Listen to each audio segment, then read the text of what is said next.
নমস্কার দর্শক বন্ধুরা, আমার চ্যানেলে সবাইকে স্বাগত। আমাদের আজকের রেসিপি দেখো, আমি লাউ পাতা ইলিশ মাছের পাতুরি করব। এখানে দেখো আমি লাউ পাতাগুলো ছিঁড়ে ধুয়ে নিয়ে এসেছি। দেখো আমার নিজেরই একটা গাছ আছে, গাছ থেকে আমি টাটকা পাতাগুলো নিয়ে এসেছি, নিয়ে আমি ধুয়ে পরিষ্কার করেছি। প্রথমত আমি পাতাগুলোতে সরষের তেল মাখিয়ে নেব। প্রত্যেকটা পাতায় আমি একটু সরষের তেল মাখিয়ে নিচ্ছি। দেখো এইভাবে আমি প্রত্যেকটা পাতার মধ্যে সরষের তেল মাখিয়ে নেব।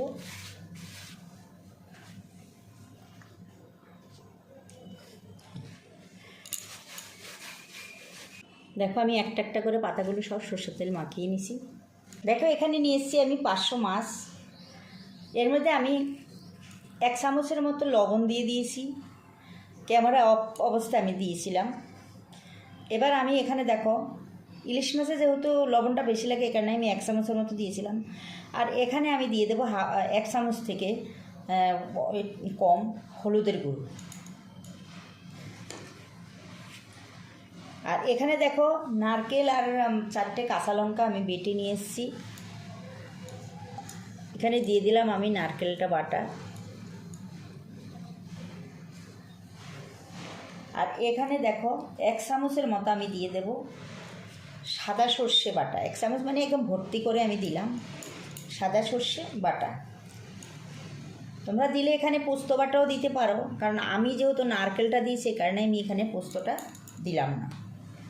আর এখানে দেব আমি কাঁচা তেল, 1 চামচের মতো আমি কাঁচা তেল দিয়ে দেব।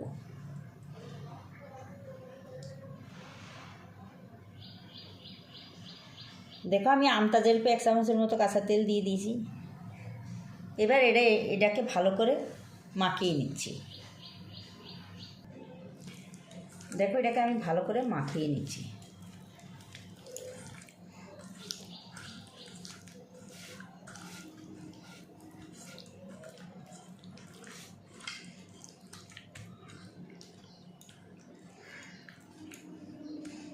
দেখো ইলিশ মাছ কলা পাতায় পাতুরি খেয়েছো, ভাপে খেয়েছো, সর্ষে ইলিশ খেয়েছো, এইভাবে তোমরা একবার করে খেয়ে দেখো।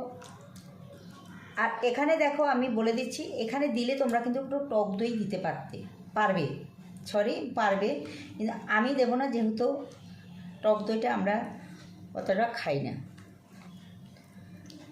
আমাদের ঘরে টক দইটা কেউ অত তরকারিতে এমনিতে সবাই খাবে, কিন্তু কোনো তরকারিতে ভালোবাসে না। এখানে আমি এখানে টক দইটাই কিছুই দিলাম না, অতি সাধারণভাবে তোমাদেরকে দেখিয়ে দিচ্ছি।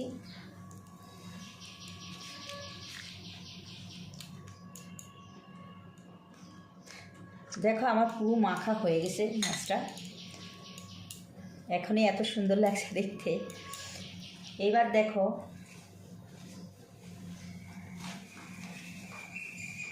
লাউ পাতাগুলো, দেখো তোমাদেরকে আমি আগেই বলেছি যে আমি সরষের তেল মাখিয়ে নিয়েছি। এবার দেখো আমি এই মাছটা এখানে দিয়ে দিচ্ছি।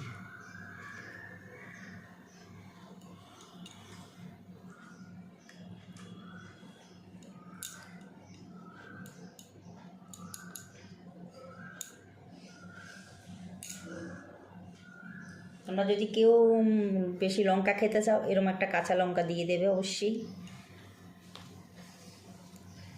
আমি সব কটা এইভাবে নিয়ে সুতো দিয়ে বেঁধে দেব। দেখো এইভাবে আমি মুড়িয়ে নিয়েছি। এবার আমি প্রত্যেক কটা একবারেই বেঁধে দেব। আমি এখানে রাখলাম একটা একটা করে।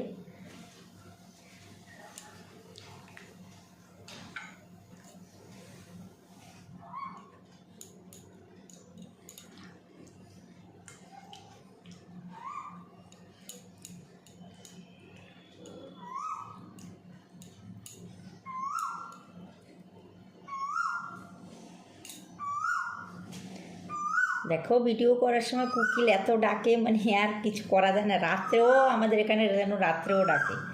এইভাবে আমি এটাকেও এভাবে বটে নিচ্ছি।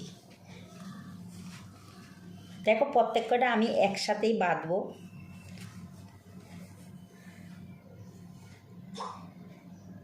সব কটা আমি এইভাবে করে নিই।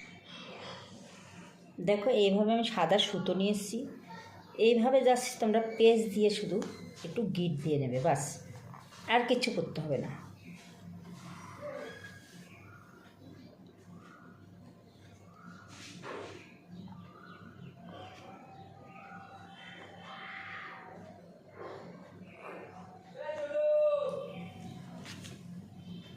দেখো এইভাবে সব বেঁধে নিয়েছি, এই যে আমার সব বাঁধা হয়ে গেছে। দেখো এখানে আমি একটা ফ্রাই প্যান বসিয়ে দিয়েছি, ফ্রাই প্যানটা গরম হয়ে গেছে। এখানে আমি অল্প করে সরষের তেল দিয়ে দেবো। দেখো আমি এই ফ্রাই প্যানটাই করবো, এই কারণে কোনো কিছু পাতুরি করলে ভালো ফ্রাই প্যান দিলে ফ্রাই প্যানটা নষ্ট হয়ে যায়, এই কারণে আমি এই ফ্রাই প্যানটাই পাতুরি করি, এই ফ্রাই প্যানটাতেই আমি করে নিচ্ছি। তেলটা দেখো গরম হয়ে গেছে। এবার আমি একটা একটা করে এখানে গ্যাস কমিয়ে পাতুরিগুলো দিয়ে দিচ্ছি। দেওয়া মাত্র ছাড়ছাড় করবে, যেহেতু কাঁচা পাতা।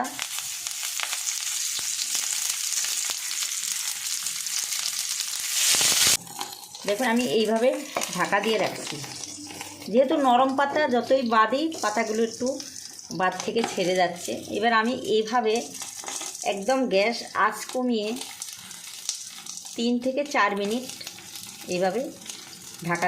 দেখো ওই পিঠটা হয়ে গেছে, আমি ঢাকাটা তুলে দিলাম। এবার আমি একটা একটা করে ওই দিকটা উল্টিয়ে দিচ্ছি।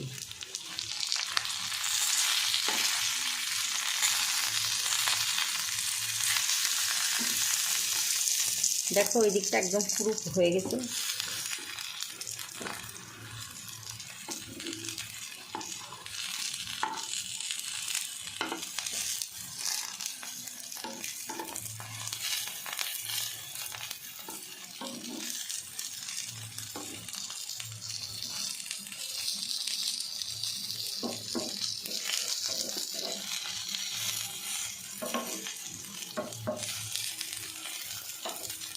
দেখো ইলিশ মাছ সিদ্ধ হতে বেশি টাইম লাগে না, তোমরা জানো।